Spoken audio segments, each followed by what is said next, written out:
Oh, I'm really bumpy, but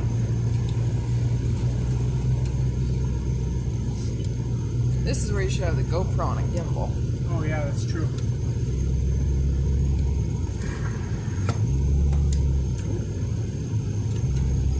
Alright, I'm gonna do it again here.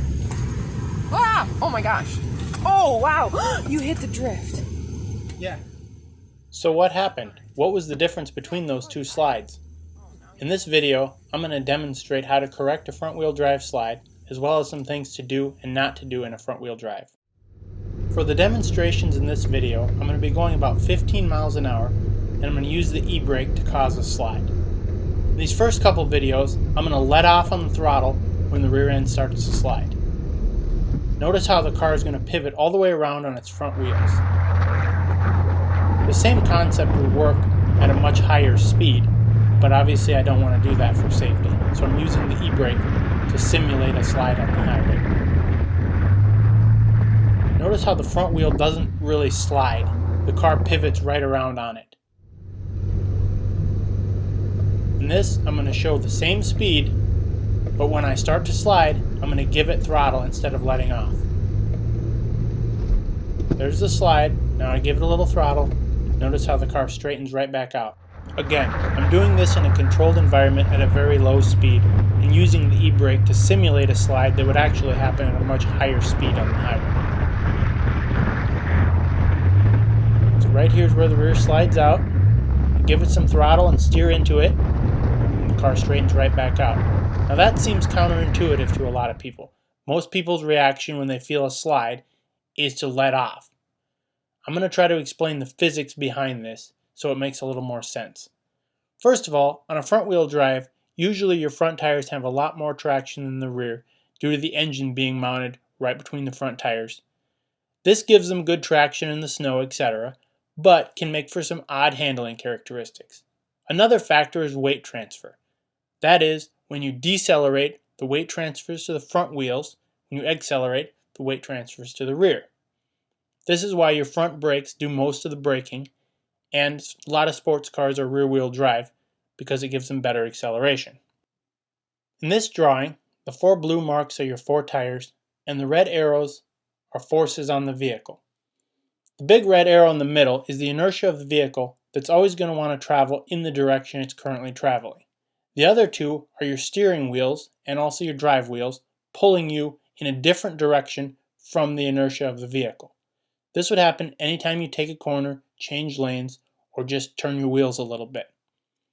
Now the correct way to do this is to maintain throttle or even add a little bit of throttle through the turn. This is going to keep weight from transferring from the rear wheels to the front, thus losing traction in the rear, and it's also going to make the rear wheels want to track along with the front. The wheels want to roll easier than they want to skid to the side, so as long as you pull them along, they usually maintain traction and roll in the same tracks as the front. Now the problem comes in is if you let off during the turn. When you let off, because the throttle is only connected to the front wheels, you essentially put on only the front brakes. This is going to first of all transfer weight from the rear to the front, lightening the rear, causing it to have less traction, and it's also going to essentially apply the brakes off to the side of the inertia of the vehicle. This is going to want to cause the rear of the vehicle to swing out around the front because it's still trying to move forward and the front is basically slowing down off to the side. Once this happens, if you don't add any throttle, usually the rear end will continue to swing out and your car will spin out and either slide into the ditch backwards or spin 2 or 3 times on the road. Once you get to a point where the car is completely sideways, there's really not much you can do to correct it. But if you feel it happening early, you can definitely correct it.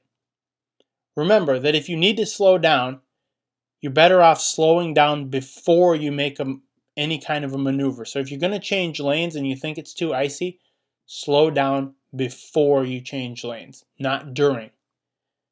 Now, this next drawing is going to show how to save out of it if you feel it's starting to happen.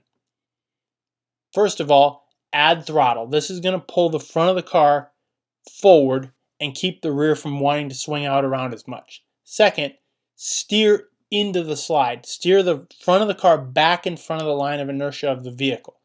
This is going to pull the front of the car back in line with the direction it's traveling and the direction the rear wheels are starting to slide.